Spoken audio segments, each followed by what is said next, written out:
শ্রীমদ্ ভগবদ্গীতার প্রথম অধ্যায়ের ৪৬তম শ্লোকটি অর্জুনের বিষাদ এবং আত্মসমর্পণের এক চরম পর্যায়। এখানে তিনি এতটাই মানসিকভাবে বিপর্যস্ত যে নিজের জীবন বিসর্জন দিতেও কুণ্ঠাবোধ করছেন না। শ্রীমদ্ ভগবদ্গীতার প্রথম অধ্যায়ের ৪৬তম শ্লোকটি হল ইয়াদি মম প্রতিকারম শস্ত্রং শস্ত্রপানায় ধর্তরাষ্ট্ররণে হন্যস্তন্মে ক্ষেমতরং ভবেৎ। এর অর্থ হল অর্জুন বলছেন, আমি যদি অস্ত্র ত্যাগ করি এবং প্রতিকার না করি, তবে সশস্ত্র ধার্তরাষ্ট্রগণ যদি আমাকে রণাঙ্গনে হত্যাও করেন, সেটি আমার জন্য বেশি মঙ্গলজনক হবে। এই শ্লোকটির বিস্তারিত ব্যাখ্যা করলে প্রধানত তিনটি তাৎপর্য পাওয়া যায়। অর্জুন এখানে তার জীবনের সবচেয়ে কঠিন সিদ্ধান্তের কথা বলছেন, যা আপাত দৃষ্টিতে খুব মহান মনে হলেও এর পেছনে রয়েছে গভীর মানসিক অবসাদ। প্রথমত, অপ্রতিকারম অর্থাৎ প্রতিকারহীন। অর্জুন প্রতিজ্ঞা করছেন যে তিনি কোনো প্রতিরোধ করবেন না। তিনি মার খেতে রাজি, কিন্তু মারতে রাজি নন। দ্বিতীয়ত, অশস্ত্রং অর্থাৎ অস্ত্রহীন। তিনি তার বিশ্ববিখ্যাত গান্ডীব ধনু নামিয়ে রাখার কথা বলছেন।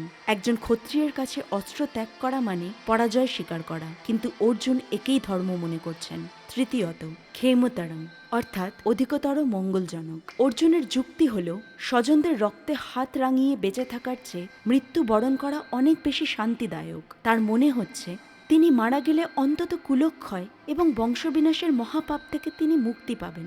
এই শ্লোকটির আধ্যাত্মিক ও মনস্তাত্ত্বিক বিশ্লেষণ করলে পাওয়া যায় যে এই শ্লোকটিতে অর্জুনের পলায়নবাদী মানসিকতা ফুটে উঠেছে। তিনি মনে করছেন যুদ্ধ থেকে সরে দাঁড়ানো মানেই অহিংসা এবং মরে যাওয়া মানেই সমস্যার সমাধান। কিন্তু শ্রীকৃষ্ণের দৃষ্টিতে এটি ছিল কাপুরুষতা। শ্রীকৃষ্ণ জানতেন যে অর্জুন যদি এখন যুদ্ধ না করেন, তবে পৃথিবীতে অধর্মের শাসন স্থায়ী হবে।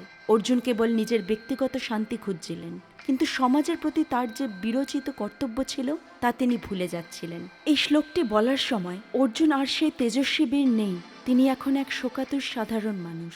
তো বন্ধুরা, এর পরবর্তী শ্লোক ও তার ব্যাখ্যা জানার জন্য আমাদের চ্যানেলটিকে লাইক, শেয়ার অ্যান্ড সাবস্ক্রাইব করুন। রাধে রাধে।